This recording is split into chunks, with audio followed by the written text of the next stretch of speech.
Sekarang kita akan coba melakukan client side data fetching, karena sebelumnya kita selalu melakukan, server side data fetching ya, di server maksudnya data fetching-nya, menggunakan get server side props atau get initial props. Sekarang kita akan melakukannya di client side, jadi kita bisa debug di DevTools. Kalau di Next.js ini ya caranya sama kayak di React gitu kalau mau data fetching di client side. Kalau di kelas komponen kita bisa melakukannya di komponen did mount, lifecycle.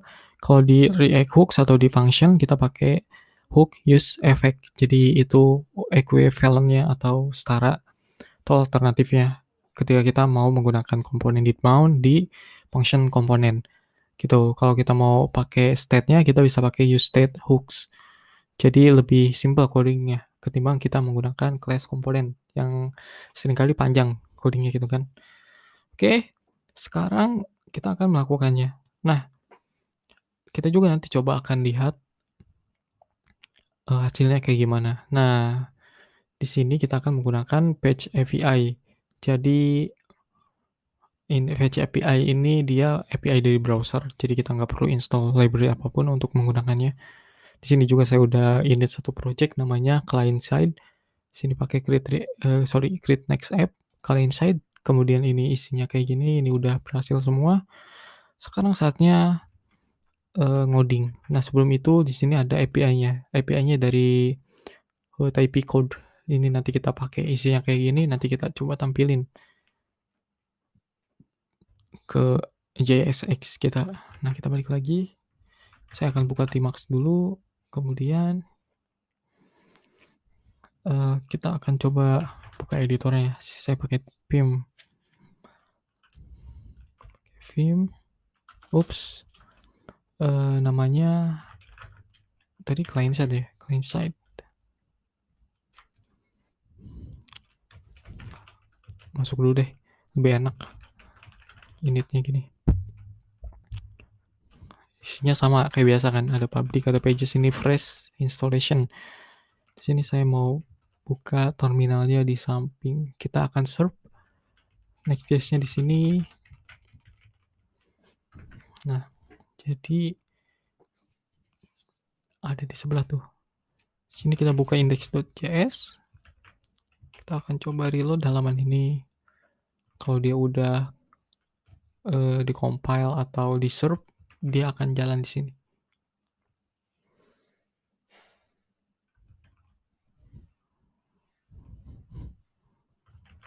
Udah jalan kan? Kita bisa kontrol di sini. Judulnya kan create next app. Kalau misalkan dia client side, head-nya itu dia nggak bakal muncul title. Kalau client side karena JavaScript-nya atau DOM-nya itu diupdate ketika JavaScript-nya udah di parsing, di-download dulu baru di-parsing oleh browser. Nah, kalau misalkan di sini udah ada title-nya sesuai dengan yang ini, itu berarti tetap server side si Next.js ini. Kita cek title. Nah, create next app. Ini berarti dia tetap server side untuk ngerender komponennya. Begitu. Jadi kita tetap bisa melakukan client side data fetching di Next.js ini menggunakan tadi tuh pakai efek hooks di React gitu. Jadi tadi cuman sekedar ngetes saja. Kalau misalkan kita bikin gini aja, nggak ada server side props atau initial props, dia bakal apa nih di development. Nah, kan masih development, bukan di build ya, bukan di build prod maksudnya. Jadi hasilnya kayak tadi dia bakal server side juga. Nah, sekarang untuk itu kita akan coba hapus dulu codingnya, lalu kita bikin return baru. Ups.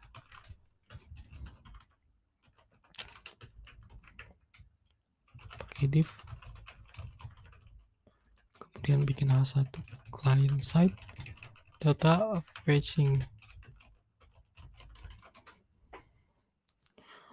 Untuk tahu ini pre-rendering atau di server atau di client side di rendernya, teman-teman bisa refer ke dokumentasi Next.js di bagian data fetching.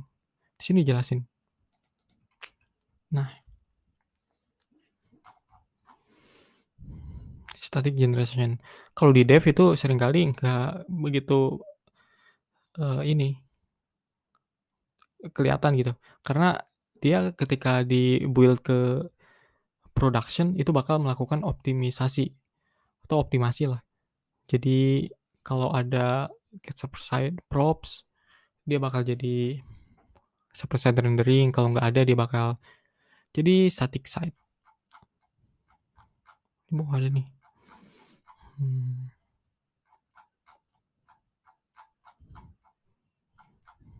mana ya? Nah ini, bukan. Bawah lagi. Nah ini dia. If you export an change function called get server side props from a page, Next.js will pre-render this page. Its request sync the data return by server side props. Jadi kalau misalkan teman-teman export function ini di komponen React-nya, jadi dia bakal pre-rendering setiap request. Beda walaupun keduanya di Next.js ini atau semua halaman ya bakal pre-render juga. Bedanya di build time atau pada saat request, gitu aja sih. Kalau yang tadi, static, props itu dia bakal di build time, kalau ini di setiap request, karena memang dibutuh server, bukan static site. Nah, yang ini karena di development semuanya bakal terlihat sama. Karena yang tadi pun yang mana ya, yang atas? Ini ya, mana sih? Nah ini dia bakal, eee, dieksekusinya ketika di build time doang. Nah, karena kalau kita jalanin server development-nya kayak yarn dev itu atau npm run dev itu kan server development-nya Next. Dia bakal di call-nya juga setiap request karena kan untuk, ini kan untuk development. Masa harus build terus ya setiap mau, ngetes hasilnya gitu kan, kayak Android jadinya, gitu. Jadi, bedanya itu.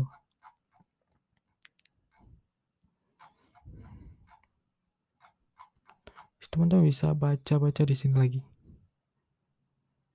Biasanya ada kph-nya di sini. Kayaknya nggak ada di halaman. Jadi itu,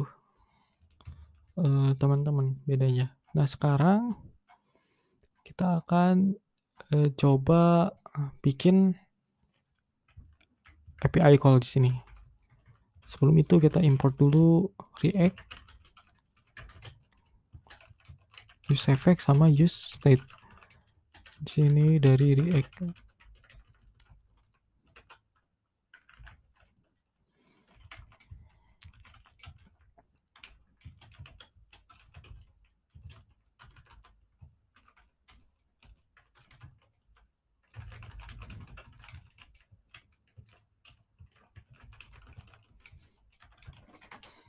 Ini ngetes nih.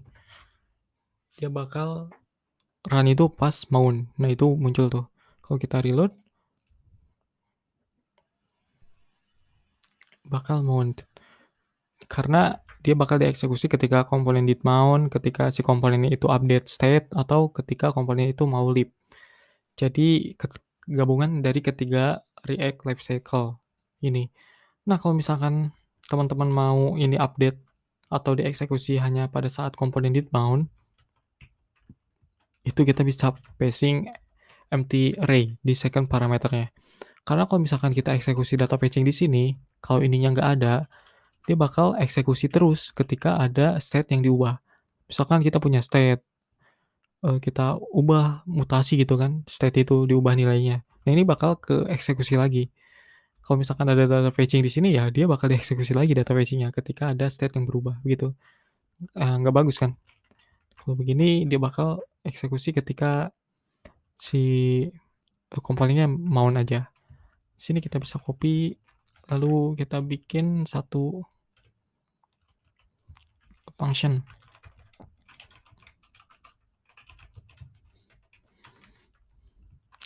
Sini kita bikin assign function.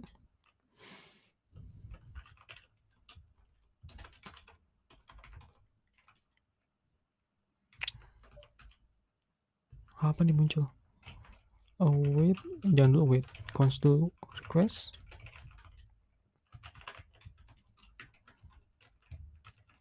Kayak gini. Kemudian responnya apa, nunggu request, kemudian JSON, kemudian di sini nanti kita konsol dulu.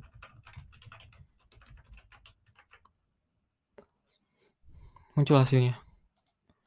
Karena ini client side, jadi kita bisa debug di browser. Nah, request-nya. Ini kan ada header-nya segala macam. Nah, sekarang kita akan coba set state atau kita populasi respon ini ke state. Kita init dulu state-nya di sini, const pose, set pose, kemudian use state.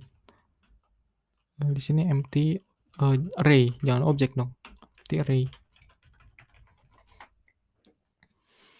Jadi kalau teman-teman mau pakai state di function komponen kayak gini, pakai React Hooks state, use state ini. Beda caranya sama di yang kelas komponen. Jadi use state ini dia return-nya array. Yang pertama itu dia getternya untuk ngambil nilai state saat itu, yang kedua itu setternya untuk nge-state atau melakukan mutasi di state tersebut. Jadi kalau misalkan mau ngubah nilai post ini, kita pakai set post gitu. Jadi bedanya itu. Ini React Hooks use state, jadi bisa teman-teman baca lagi di dokumentasi React-nya. Kemudian kita set post, langsung aja di sini responnya.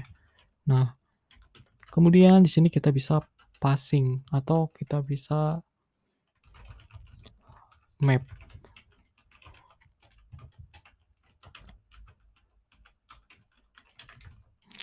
Ups.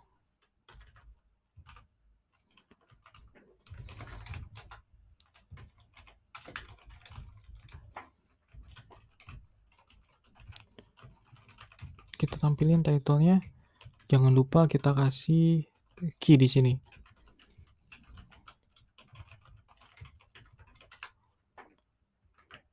Kemudian kita cek di konsol, ini hasilnya, dan ini muncul semua judul-judul dari postnya. Nah, ini tuh supaya ngasih tahu identifier untuk elemen ini, gitu. Jadi kalau misalkan kita ngelakuin map, kita harus kasih key-nya ini. Pakai unique identifier, karena ID ini unik, jadi dia bisa dikasih ke key ini. Begitu. Nah, ini hasilnya, kemudian kita bisa reload. Muncul dia. Sekarang kita bisa ngasih loading. Karena client side kan, proses loadingnya, proses data fetching-nya itu kan dia bakal di background. Biasanya itu kan lama kan, tergantung memang koneksi internetnya. Jadi ketika si data fetching itu sedang diproses, otomatis kita harus nampilin atau ngasih tahu si user bahwa aplikasi itu lagi ngelakuin data fetching. Kayak nampilin text loading gitu kan, atau indikator loading spinner, atau yang lebih advance itu bisa ngasih skeleton yang pakai animasi itu kan, ada layoutnya, atau disebutnya placeholder juga. Loading, set loading. Karena ini otomatis bakal data fetching, kita bisa langsung kasih true. Dia kan lagi loading, ya kan? Makanya kita langsung kasih true aja di sini. Kemudian kita kasih di sini set loading false. Kita kasih logic di sini jika dia loading, maka div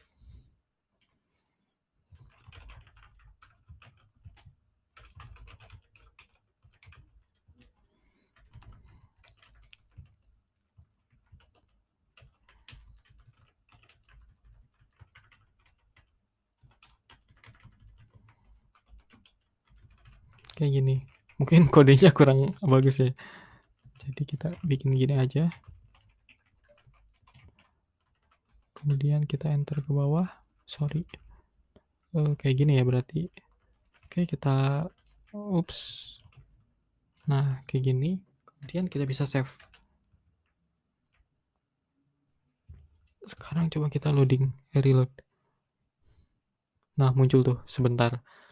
Nah, itu dia. Jadi ini data fetching di Next.js. Kita bisa pakai komponen function di sini dan juga kita bisa pakai React hooks, fitur dari React. Jadi kita bisa pakai state dan juga komponen life cycle-nya di function komponen. Contoh simpelnya kayak gini, teman-teman bisa explore lagi lebih jauh soal ini. Nah, kemudian kalau teman-teman mau pakai, eee, yang lain, misalkan nggak mau pakai Fetch API, bisa juga pakai Axios atau dari Vercel juga ada. Bisa pakai SVR React. Nah, ini dia ada dari Vercel juga, Next.js dari Vercel, ini juga, dari Vercel. Ini untuk, data fetching. Jadi fiturnya ini banyak ketimbang pakai Fetch API.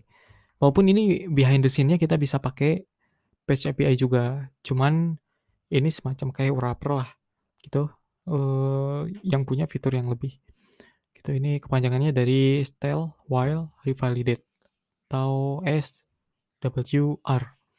Jadi dia bakal nampilin, data lama yang ada di cache ketika si API-nya itu lagi atau si, datanya itu lagi di-fetching, data barunya lagi di-fetching. Nah, ketika si data barunya lagi di-fetching atau di-request, dia bakal munculin data yang lama dulu ke interface atau ke kita sebagai developer gitu. Jadi salah satu fiturnya itu sih. Kayak gini, contohnya. Itu banyak fiturnya. Dia kan ada tuh built-in cache dan lain sebagainya. Oke, ini dia, eee, cara melakukan data fetching client side di Next.js. Berikutnya mungkin kita akan bahas yang lain. Terima kasih sudah menonton, semoga bermanfaat.